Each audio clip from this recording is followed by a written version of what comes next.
Hello student, welcome back to Shiksha studio 2.0। हमने जो BCom series start की थी उसका ये दूसरा वीडियो है। लेक्चर जो वन हमने देखा था उसमें जो यूनिट वन स्टार्ट किया था हमने, यूनिट वन में हमने बिजनेस का मीनिंग, डेफिनेशन, बिजनेस के फीचर्स किए थे, बिजनेस के फंक्शंस किए थे और बिजनेस के जो है सिग्निफिकेंस किए थे। हमारा एक लास्ट टॉपिक जो स्कोप ऑफ बिजनेस था वो बचा था। हम इसको इस वीडियो में खत्म कर देंगे ताकि हमारा जो यूनिट वन है पूरी तरह कंप्लीट हो जाए।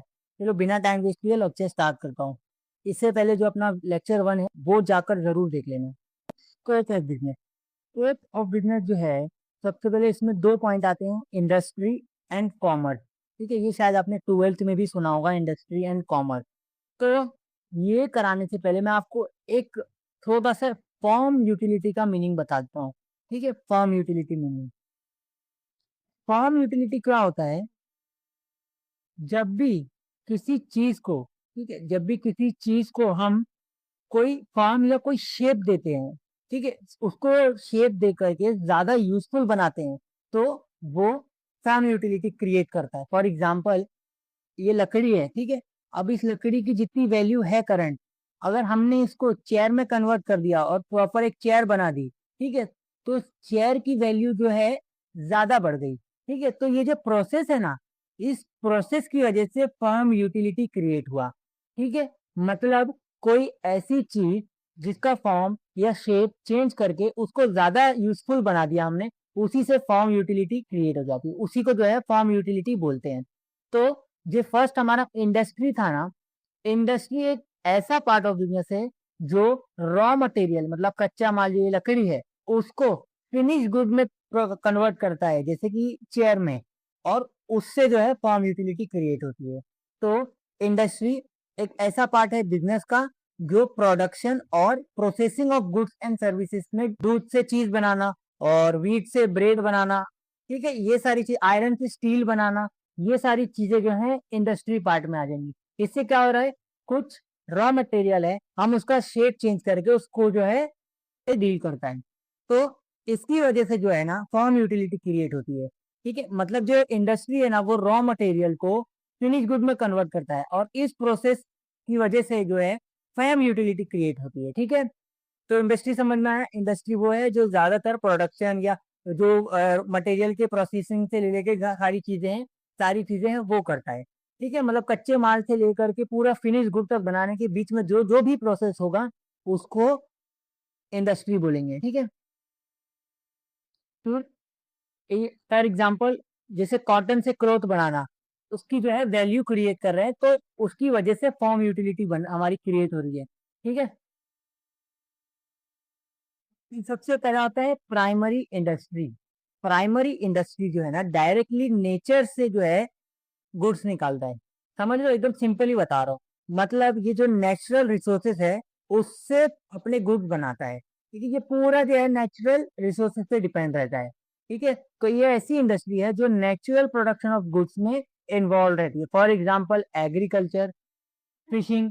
एग्रीकल्चर में क्या है, नेचुरल जो डायरेक्ट हम जमीन से क्रॉप्स वगैरह ग्रो करके राइस और व्हीट वगैरह हम बनाते हैं। वैसे ही फिशिंग, मतलब समुद्र में से हमने मछली वगैरह पकड़ी, या है ना, तो ये जो चीजें हम नेचुरल रिसोर्सेज में से चीजें निकाल रहे हैं, तो उसको जो है प्राइमरी इंडस्ट्री बोलेंगे। ठीक है, इसका एक और एग्जांपल है डेयरी फार्मिंग वगैरह, है ना, वैसे ही। फिर आता है जेनेटिक इंडस्ट्री। जेनेटिक इंडस्ट्री क्या होता है, ये इंडस्ट्री मोस्टली जो है ना प्लांट्स, एनिमल, इनको ग्रो करके सेल करती है ना, मतलब प्लांट एनिमल इनको ग्रो करती है, उनको रेडी करती है ताकि ये आगे जाकर बिक जाए। उसी को जेनेटिक इंडस्ट्री बोलते हैं। ये जो इंडस्ट्री है breeding and reproduction of plant and animals, इससे डील करती है। फॉर एग्जाम्पल पोल्ट्री फार्म, जिसमें बहुत सारी हम मुर्गी बतख ये पालते हैं ना, तो उनको भी तैयार किया जाता है ताकि आगे जा करके वो बिक जाए, है ना। फिर प्लांट नर्सरी, इसमें देखो पेड़ पौधे को उगाना वगैरह हमने देखा होगा, बहुत नर्सरीज होते हैं जहाँ पर बिकते भी हैं, पौधे वगैरह बिकते भी हैं, वैसे ही। फिर एक आता है सेरीकल्चर। ये सेरीकल्चर का मतलब होता है सिल्क फार्मिंग। जो सिल्क फार्मिंग है ना वो भी जेनेटिक इंडस्ट्री में आया। इसमें भी हम इसको जो सिल्क है उसको तैयार कर रहे हैं ताकि आगे जाकर के वो बिक जाए। ठीक है, अभी जैसे अपने महाराष्ट्र में ना पोल्ट्री फार्मिंग बहुत होती है, ठीक है, वैसे ही जो सिल्क फार्मिंग है कर्नाटक में बहुत होती है। ठीक है, तो ये थोड़ा अगर याद रखना, क्या पता ऑब्जेक्टिव में आ सका है, या फिर ये अगर याद रह गया तो अच्छा है, आपके एग्जाम में आंसर में थोड़ा हेल्पफुल हो जाएगा। फिर आता है एक्सट्रैक्टिव इंडस्ट्री। ठीक है, एक्सट्रैक्टिव इंडस्ट्री का मतलब जो भी नेचुरल रिसोर्सेज अर्थ पे अपने अवेलेबल है उसको एक्सट्रैक्ट करना, उसको निकालना। ठीक है, अर्थ से यानी वाटर से या एयर से, कहीं से भी उसको एक्सट्रैक्ट करके हम निकाल रहे हैं, तो वो जो है एक्सट्रैक्टिव इंडस्ट्री बन जाएगा। फॉर एग्जाम्पल, हम लोहा निकाल रहे हैं जमीन से, या हम क्रूड ऑयल निकाल रहे हैं समुंदर से, तो ये जो है एक्सट्रैक्टिव इंडस्ट्री बन जाएगा। हम भी कोई अर्थ से कोई भी चीज अगर निकाल रहे हैं जो ऑलरेडी अवेलेबल है, बस हम उसको निकाल रहे हैं, तो वो जो है एक्सट्रैक्टिव इंडस्ट्री बन जाएगा।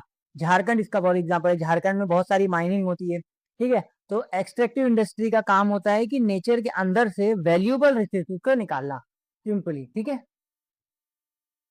फिर आता है मैन्युफैक्चरिंग इंडस्ट्री। मैन्युफैक्चरिंग इंडस्ट्री को पता ही होगा आपको, जो एक साइकिल होता है, जो एक प्रोडक्ट का साइकिल होता है, तो सबसे पहले मैन्युफैक्चरिंग से शुरू होता है, यहाँ पर बनता है, यहाँ से फिर होलसेलर को जाता है, यहाँ से फिर रिटेलर को जाता है। ठीक है, फिर यहाँ से फिर कस्टमर को जाता है, ये तो आपने सुना होगा। तो मैन्युफैक्चरिंग इंडस्ट्री वो हिस्सा है जहाँ पर गुड्स बनते हैं। ठीक है, तो मैन्युफैक्चरिंग जो है रॉ मटेरियल, कच्चे माल को, जैसे लकड़ी, लकड़ी को है फिनिश गुड में कन्वर्ट करता है, जैसे फर्नीचर। ठीक है, तो उसी को जो है मैन्युफैक्चरिंग इंडस्ट्री बोलेंगे। यहाँ पर एग्जांपल भी है, स्टील को आयरन बनाना, इससे चॉकलेट बनाना, ये भी एग्जांपल होता है। फिर आता है कंस्ट्रक्शन इंडस्ट्री। कंस्ट्रक्शन आपको इतना ही होगा दुनिया भर का। इस टाइम तो मुंबई में कितना कंस्ट्रक्शन चल रहा है, हर जगह, हर रोड, रोड देखो, ब्रिज देखो, कहीं ना कहीं कोई कंस्ट्रक्शन चल ही रहा है, मेट्रो के पास हो चाहे स्टेशन के पास हो। तो कंस्ट्रक्शन इंडस्ट्री मतलब रोड, ब्रिज, डैम, बिल्डिंग, या पूरा प्रॉपर जो इंफ्रास्ट्रक्चर है, तो उसको बनाती है, इसी को कंस्ट्रक्शन इंडस्ट्री बोलते हैं। ठीक है, फिर आता है सर्विस इंडस्ट्री। सर्विस इंडस्ट्री मतलब इसमें कोई फिजिकल गुड्स नहीं होता है। ठीक है, ये समझो इनटेंजिबल सर्विस प्रोवाइड करते हैं, जिसको हम छू नहीं कर सकते, महसूस नहीं कर सकते, लेकिन पता है वो चीज हमको मिल रही है, तो इसीलिए उसको इनटेंजिबल सर्विसेज बोलते हैं, जिसमें कोई फिजिकल गुड्स इन्वॉल्व नहीं होता है। फॉर एग्जाम्पल बैंक सर्विस, आपको अभी यूपीआई की सर्विस है जो गूगल पे, पेटीएम, ये सब प्रोवाइड कर रहे हैं। इंश्योरेंस कंपनी एलआईसी जो आपको प्रोवाइड कर रही है। ट्रांसपोर्टेशन कंपनी आपको डीटीडीसी, डिलीवरी, ये सारी कंपनी जो है वो प्रोवाइड कर रही है। तो ये सारी चीजें जो हो गई सर्विस। ठीक है, पार्ट वन में हमने सारे इंडस्ट्री से रिलेटेड देख लिया। इंडस्ट्री में क्या आया, सर्विस इंडस्ट्री आया, कंस्ट्रक्शन इंडस्ट्री आया, एंड मैन्युफैक्चरिंग इंडस्ट्री आया, फिर एक्सट्रैक्टिव इंडस्ट्री आया, फिर जेनेटिक इंडस्ट्री आया, एंड प्राइमरी इंडस्ट्री आया। अब हम कॉमर्स पार्ट देखेंगे इसका। ठीक है, स्कोप ऑफ बिजनेस दो पार्ट में डिवाइडेड है, इंडस्ट्री और कॉमर्स। अब हम कॉमर्स पार्ट देख रहे हैं। ठीक है, तो कॉमर्स जो है ना, वो भी दो पार्ट में डिवाइडेड है। ठीक है, कॉमर्स जो है वो भी दो पार्ट में वो भी दो पार्ट में डिवाइडेड है। एक है ट्रेड और एक एड्स टू ट्रेड। ठीक है, पहले कॉमर्स समझ लेते हैं। तो कॉमर्स का सिंपल मतलब है बिजनेस का वो पार्ट जो गुड्स और सर्विसेज को प्रोड्यूसर से फाइनल कंज्यूमर तक पहुंचाता है। ठीक है, सिंपली मैन्युफैक्चरर ने गुड्स बना दिया, पूरा फिनिश करके उसको पैक करके रख दिया। अब ये कस्टमर तक कैसे पहुंचेगा, मतलब कस्टमर को पता कैसे चलेगा कि मार्केट में नया प्रोडक्ट आया है, कस्टमर तक ट्रांसपोर्ट कैसे करेंगे, उससे पैसे जो है वो कैसे लेंगे, ये सारा जो डीलिंग है कॉमर्स में होता है। ठीक है, तो commerce includes all activity that help in the movement and exchange of goods from producer to final consumer. ठीक है, तो कॉमर्स का मतलब समझ में आया। कॉमर्स के दो पार्ट मैंने बताए थे, एक ट्रेड है और एक एड्स टू ट्रेड है। तो ट्रेड जो है ना, ट्रेड का सिंपल मतलब होता है बाइंग और सेलिंग ऑफ गुड्स। जितनी भी चीजें सीधा सीधा गुड्स को बाय करने में या सेल करने में लग रही हैं, तो वो ट्रेड में आ जाएंगी। ठीक है, डायरेक्टली जो है buying and selling of goods से रिलेटेड जो है ट्रेड है। ठीक है, तो उसमें सबसे पहला आता है इंटरनल ट्रेड। इंटरनल ट्रेड मतलब डोमेस्टिक ट्रेड, जो भी हमारे कंट्री के अंदर ट्रेड हो रहा है उसको इंटरनल ट्रेड बोलेंगे। अब वही इंटरनल ट्रेड में पार्ट होते हैं कि होलसेल ट्रेड हो गया, जो हमने बल्क में प्रोड्यूसर यानी मैन्युफैक्चरर से खरीदा और रिटेलर को बेचा, है ना। और रिटेल ट्रेड मतलब हमने जो है थोड़े बहुत क्वांटिटी जो इन्हीं होलसेलर से लिया, है ना, अभी, और फिर उसको जो है हमने कस्टमर को बेच दिया। ठीक है, फाइनल कंज्यूमर को बेच दिया। जैसे कि मैन्युफैक्चरर है यहाँ पर, अब ये मैन्युफैक्चरर है, ये 1000 से कम क्वांटिटी दे नहीं रहा है, मिनिमम इतनी क्वांटिटी ही देगा। तो होलसेलर है, इसकी इतनी कैपेसिटी है, ये 1000 क्वांटिटी ले लेगा। रिटेलर इससे नहीं ले पाएगा, है ना। तो इसलिए होलसेलर जो है रिटेलर को बेचेगा कि भाई आप 100 क्वांटिटी मेरे से ले सकते हो, है ना। तो सबसे पहले मैन्युफैक्चरर से होलसेलर के पास गया, होलसेलर से जो है रिटेलर के पास गया, रिटेलर से जो है कस्टमर के पास जाएगा। ठीक है, तो इंटरनल ट्रेड मतलब जो कंट्री के अंदर सारी ट्रेड हो रही है वो, और उसमें दो टाइप की आ जाती है, होलसेल ट्रेड, रिटेल ट्रेड। ठीक है, फिर एक्सटर्नल ट्रेड आती है। एक्सटर्नल ट्रेड मतलब इंडिया से बाहर जा रही है, फॉरेन कंट्री या इंटरनेशनली हम जो है ट्रेड कर रहे हैं, वो हमारे गुड्स और या हमारी सर्विस जो है इंडिया के, हमारी कंट्री के जो है बाहर जा रही है, तो उसको एक्सटर्नल ट्रेड बोलेंगे। उसमें तो आपने सुना ही होगा, एक्सपोर्ट मतलब अपने यहाँ कुछ बना हुआ जो चीज है उसको हम बाहर वाली कंट्री में दे रहे हैं, है ना। अपनी जो चीज बनी है उसको हम बाहर वाली कंट्री को दे रहे हैं। ठीक है, तो एक कंट्री से हमने दूसरी कंट्री में भेजा। अब जैसे इंडिया जो है ना, इंडिया बहुत सारे चाय और मेडिसिन और सब स्पाइसेस जो होते हैं ना, हल्दी मिर्ची ये सब जो है ना, और राइस, ये दूसरी कंट्रीज को देता है।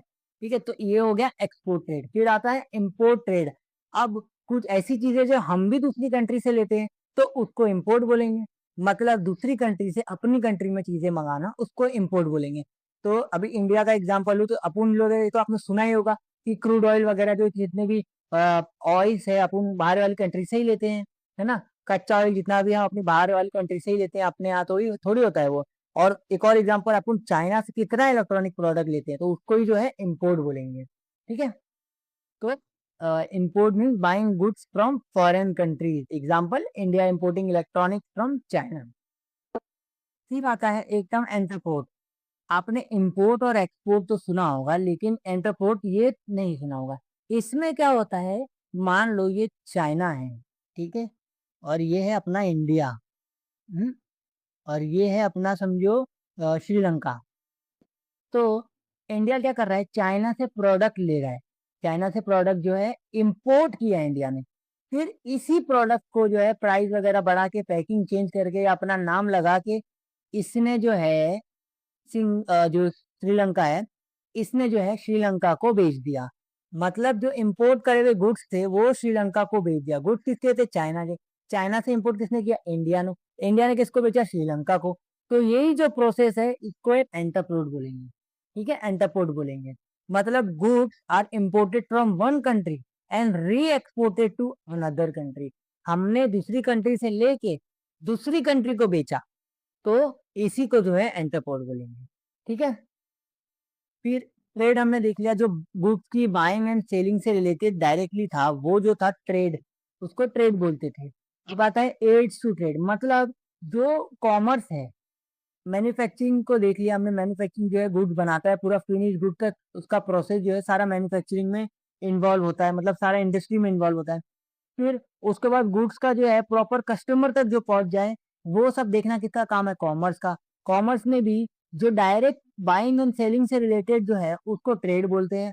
अब इन कॉमर्स को, इस ट्रेड को और इस इंडस्ट्री को हेल्प करने के लिए जो आता है, उसको एड्स टू ट्रेड बोलेंगे। ये एड्स टू ट्रेड है, ये ध्यान रखता है कि जो ट्रेड एंड कॉमर्स है वो प्रॉपरली काम करे। जो ऊपर हमने ट्रेड पढ़ाई है, एंटरपोर्ट पढ़ा, एक्सपोर्ट पढ़ा, इंपोर्ट पढ़ा, होलसेल वाला पढ़ा, रिटेल ट्रेड पढ़ा, इन सबको हेल्प करने के लिए ये एड्स टू ट्रेड आता है।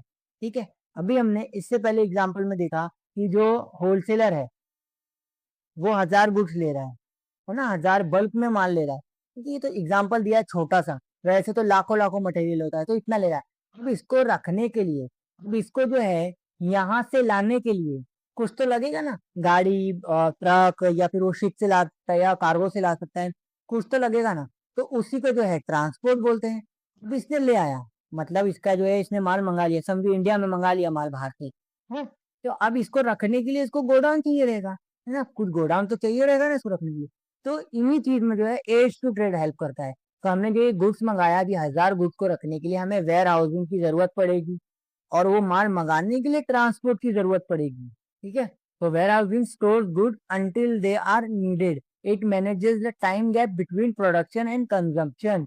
मतलब अगर हमारे पास लिमिटेड जो क्वांटिटी अवेलेबल होगी हमेशा अपने वेयर हाउस में, तो हम हाई टाइम बेच सकते हैं, कभी हमारे पास शॉर्टेज नहीं होगी। या हमारे पास ज्यादा हुआ तो फालतू में वेयर हाउस का जो है खर्चा बढ़ रहा है, और उतनी मार्केट में जरूरत भी नहीं है। तो इसलिए वेयर हाउसिंग को मैनेज करना बहुत जरूरी होता है।